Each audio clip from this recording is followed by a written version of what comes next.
Guys, this is Colton Stewart here, and I'm going to talk today about some things that I'm facing being a band director during this pandemic.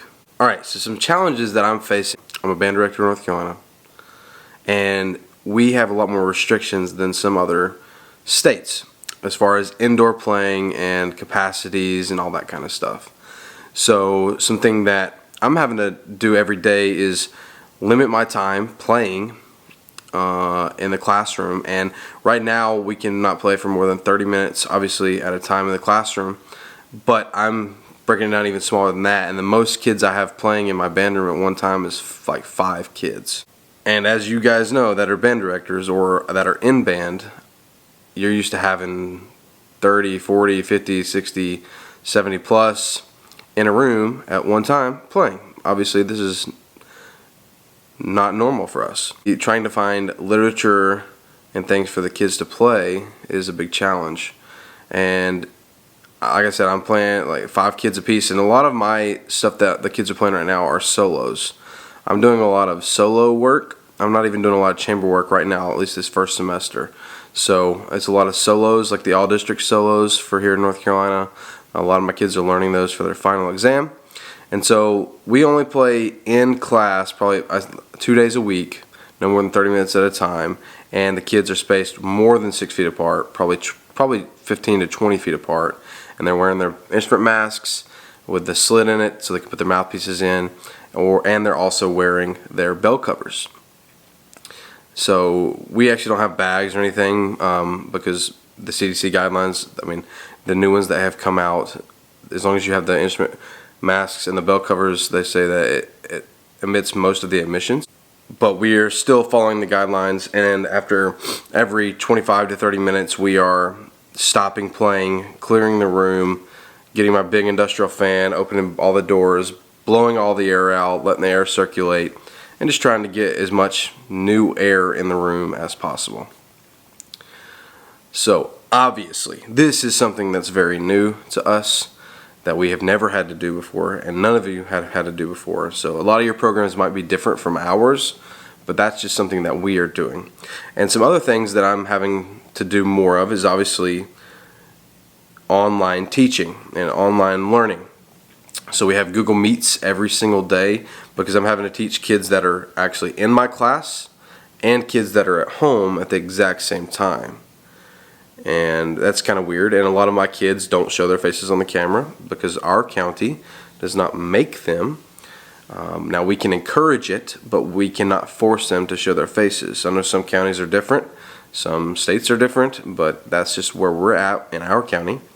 So oftentimes they might just chat in the chat bar and stuff like that. So the challenge I'm having is kids that log in and check out and they don't respond to my questions. And so from there I can count them absent. Next semester we're hoping to have more interaction on the actual Google Meet, because now they have this thing where your kids can blur out their backgrounds, and so they can't see what's behind them in their house. So they're scared to show their face or their house, right? So that's a challenge, is just seeing the kids. There's probably 2 or 3 kids that I have not seen their face all year. I haven't even heard their voice all year. And for band directors, we know all of our kids, and so that's a little strange for me personally. So that's another challenge that I'm having to face. The next thing that we're having to face is getting kids to turn in assignments.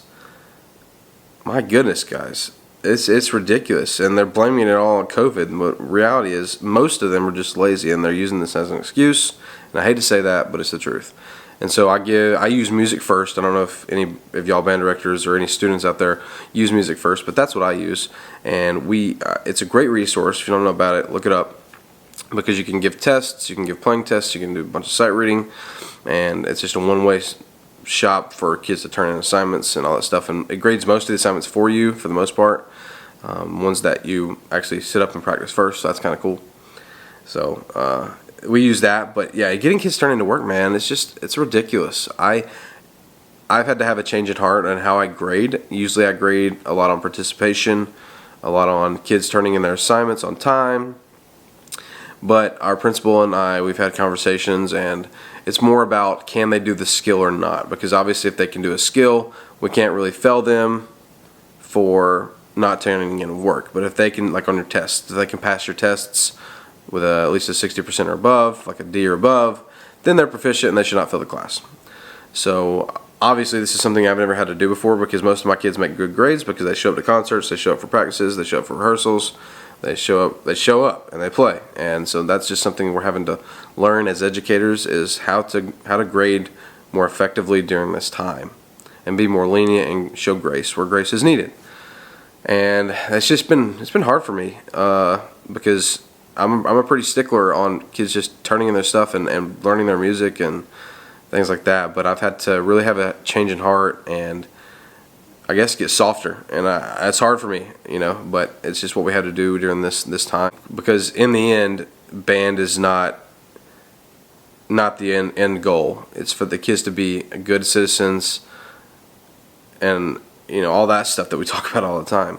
And I use band as a vehicle to teach kids about life, to teach kids how to actually cope with things, and I'm sure a lot of band directors do that. We use music to kind of heal sometimes, and we use music to kind of unite us together and bring us together as one.